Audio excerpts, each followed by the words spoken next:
মেয়েটা তো খুব সুন্দর। তা বিয়ে সাহেব, মেয়ে আমাকে পছন্দ হয়েছে, কিন্তু ওই দেনা পাওনার বিষয়টা যদি একটু কয়ে ফেলাইতেন তাহলে ভালো হইতো। কি কও?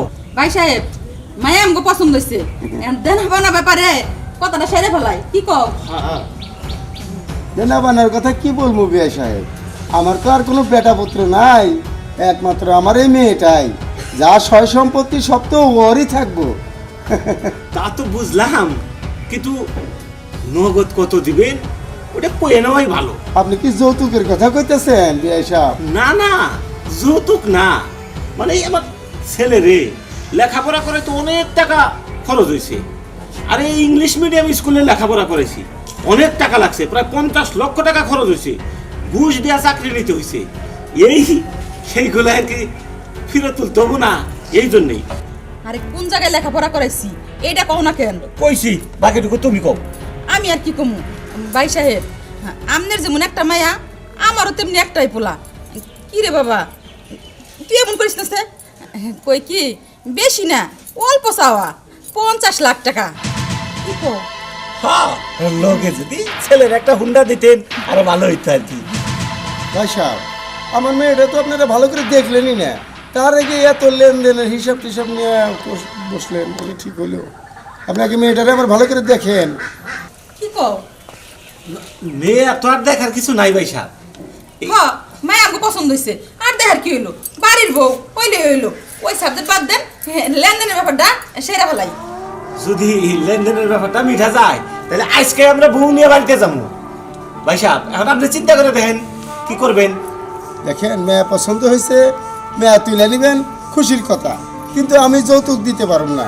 তার কারণ সরকারিভাবে এই যৌতুক নেওয়া আর দেওয়ার সমান অপরাধী হয়। আমি এটা পারবো না। আপনারা যদি এমনি নিতে পারেন আমার মেয়েটারে, তাহলে নিয়ে যান। শুনেন ভাই সাহেব, আপনি যে কথা কইতেছেন সরকারের কথা, সরকারের কথা সরকারের মধ্যে থাক, আর আমগো কথা আমগোর মধ্যে থাক। লেখাপড়া করাইছি আমরা, উলারে লেখাপড়া করাইতে অনেক টাকা লাগছে, এগুলো তো সরকারে দিয়ে জানেন কে? কি গো? হ্যাঁ, তুমি কি এভাবে বইয়া থাকবা না? না, কি কইবা? শুনেন ভাই সাহেব, যদি যৌতুক দিতে না পারেন তাইলে আমরাও আপনার মেয়ের আমাকে ঘরে নিতে পারবো না।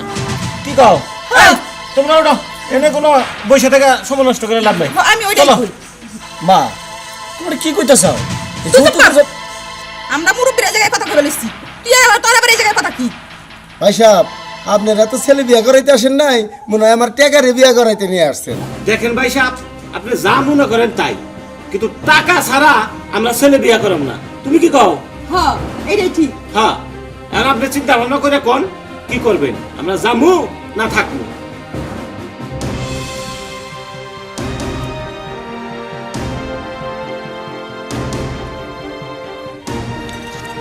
আচ্ছা ভাই সাহেব, মেয়ে যখন রাজি তখন আমিও রাজি।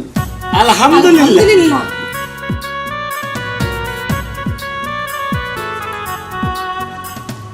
তাইলে ভাই সাহেব, এই সব যখন রাজি আছেন তাইলে ব্যবস্থা করে ফেলাম। হ্যাঁ, তাহলে আর দেরি করার কি দরকার? ঠিক আছে, তাহলে আজকে ব্যবস্থা করেই ফেলাই। আলহামদুলিল্লাহ।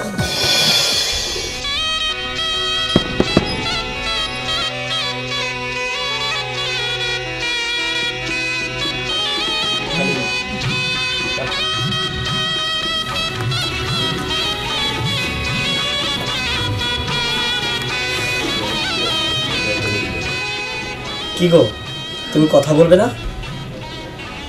তোমাকে না দেখে আমি মুগ্ধ হয়ে গেছি, তুমি খুব সুন্দর। আপনি তো আমাকে এখন পর্যন্ত ভালোভাবে দেখতেই পারেননি, তাহলে কিভাবে বললে আপনি আমাকে দেখে মুগ্ধ হয়েছেন? এটা তুমি কেমন কথা বলতেছো? আমি তো আমার মনের চোখ দিয়ে দেখছি তোমাকে, তুমি অনেক সুন্দর। শুধু মনের দিকটা দেখলেই হবো, বাইরের দিকটা দেখতে হবে না? আচ্ছা ঠিক আছে, আমি তোমার ঘুমটা ওটাই তোমাকে দেখতেছি।